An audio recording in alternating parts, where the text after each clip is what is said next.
Hi guys! Welcome back to my channel. Ang i-share ko ngayon sa inyo ay isang konsepto na totoong talagang naging useful sa akin nung panahong ako ay kumukuha ng board examination. Di pa kasi uso nun ang mga high-tech na calculator eh.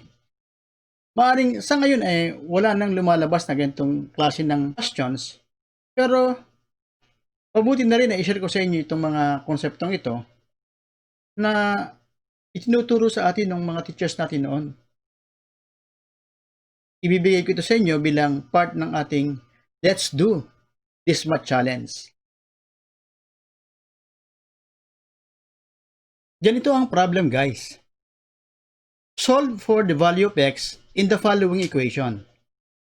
Arc cosine of the quantity 4 over x plus arc tangent of the quantity x over 12 equals arc sine of the quantity 8 over the square root of x squared plus 144. Guys, sinubukan kong gamitan ng calculator ito. Subalit, pagkatapos ng mahigit na 2 minuto, ganito ang nangyari. Ito ang sinabi ng calculator.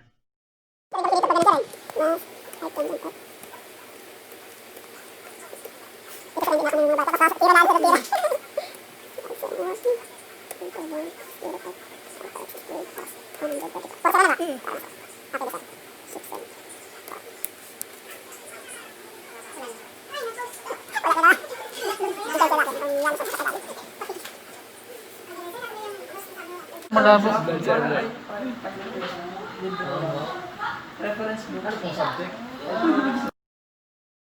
O yan.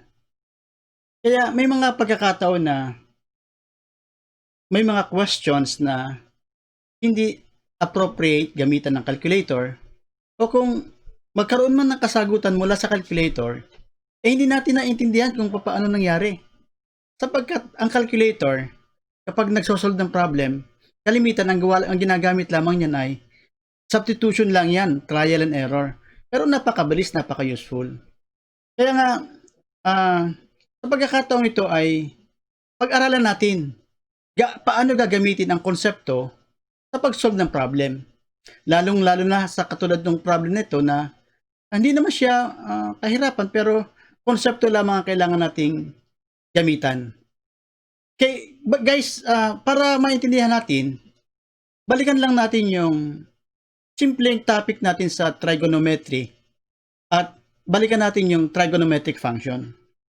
Diba alam natin kapag meron tayong right triangle na ang side ay A, B at C, na kung saan yung opposite angle ng side A ay angle A, we can express the function of angle A such that sine of A is equal to A over C, yung ratio of the opposite to the hypotenuse.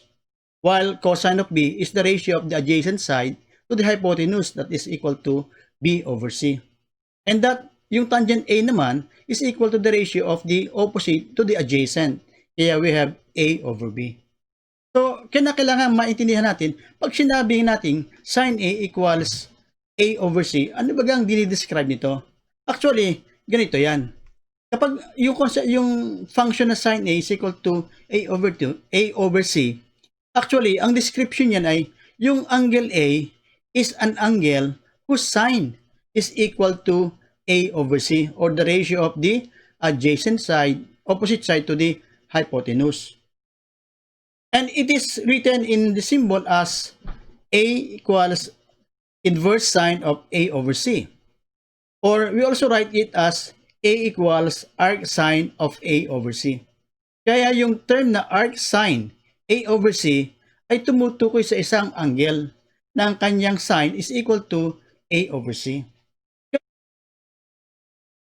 Ganon din itong cosine of B over C. Ito ay tumutukoy sa isang angle na ang kanyang cosine ay equal to B over C. Kaya in symbol, we write it as A equals inverse cosine of B over C. Or we also write it as A equals arc cosine of B over C. Kaya itong term na arc cosine of B over C ay tumutukoy sa isang angle na kung saan ang kanyang cosine ay B over C. Ganon din itong tangent of A over B. We also describe here as that A is an angle whose tangent is equal to A over B. Thus, we write this as A equals arc tangent of A over B. Sa mga katwid, yung term na arc tangent of A over B ay isang angle. Kaya kung mabalikan natin yung problem natin guys, ganito ang mangyayari. Ito ang problem. Solve for the value of x in the following equation.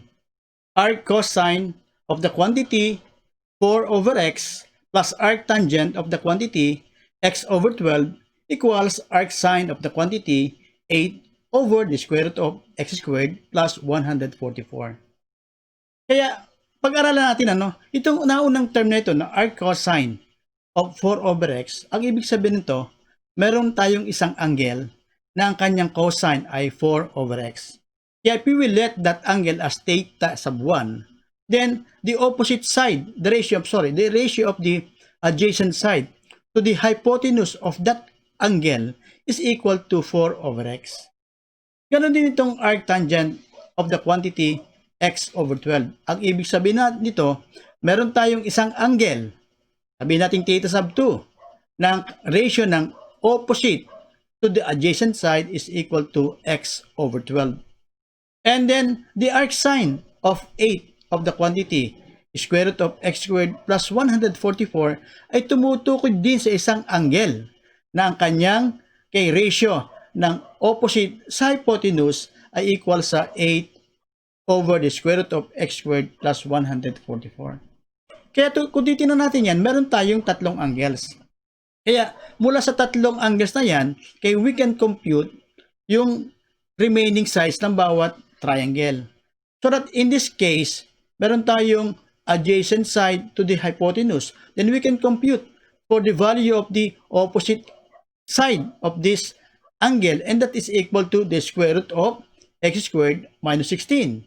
While for the theta sub 2, we can compute for the hypotenuse as the square root of x squared plus 144.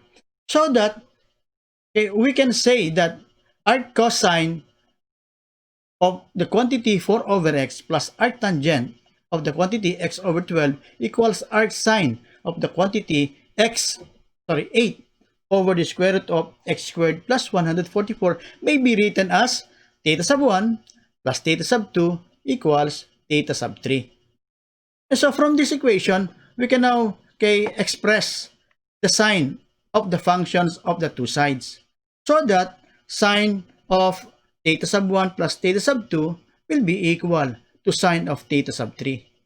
And since this is a function of the sum of two angles, we can express the functions of the sine of the two angles such that sine of theta sub 1 multiplied by cosine of theta sub 2 plus cosine of theta sub 1 times sine of theta sub 2 equals sine of theta sub 3. And if all these values shall be substituted in the equation, therefore we shall have here for sine of theta sub 1, it will be the ratio of x squared minus 16 over x, which is 1. And cosine of theta sub 2 will be the ratio of 12 over x squared plus 144. And then the cosine of theta sub 1 will be 4 over x. And then the sine of theta sub 2 will be x over the square root of x squared plus 144. And that would be equal to sine of theta sub 3, which is equal to 8 over the square root of x squared plus 140. If we're now going to examine our equation, you will notice that all the terms of the equation can contain the square root of x squared plus 144, and therefore they can cancel each other, such that this term, and this term can cancel each other. And you'll notice that there are also x's here. 4 over x and x will cancel each other, so that we have here this equation. Now, if you're going to simplify, this becomes 8, this becomes 4, so that if this will be transposed to the right-hand side equation, then this becomes the difference of 8 and 4, and that gives us 4. Then dividing it by 12, that gives us 4 over 12. So if we will be simplifying it, that gives us the square root of x squared minus 16 over x shall be equal to 4 over 12. If 4 over 12 will be simplified, then that becomes 1/3. Now, if we will be cross-multiplying the equation, then this becomes equal to, okay, 3 times the quantity of x squared minus 16 is equal to x. And then, squaring both sides of the equation, what will happen? This becomes 9 times the quantity. X squared minus 16 equal to x squared. And if 9 shall be distributed to all the terms inside the parentheses, then this becomes, okay, and then subtracting the value of x, this becomes 8x squared minus 9 times 16. Transposing constant to the right hand side, that gives us the value of 8x squared equals 9 times 16. 8 there will cancel, and therefore that gives us x equals 9 times 2. And then extracting the root of the equations, therefore we shall have, okay, x equals plus or minus 3 the square root of 2. And because 3 is an absurd value, because we are talking of a dimension of a triangle, therefore we can consider that the negative value of x will be an absurd value, and therefore our value for x shall be equal to 3 times the square root of 2. Now, I hope guys that you are able to see the application of the basic concept that we have learned in Trigo in solving for this kind of problem. Now, if you have questions about any other topic, you may write your questions. But before you do it, kindly subscribe to my channel so that you may be provided with my next presentation. Once again, thank you for viewing, for liking, and for subscribing.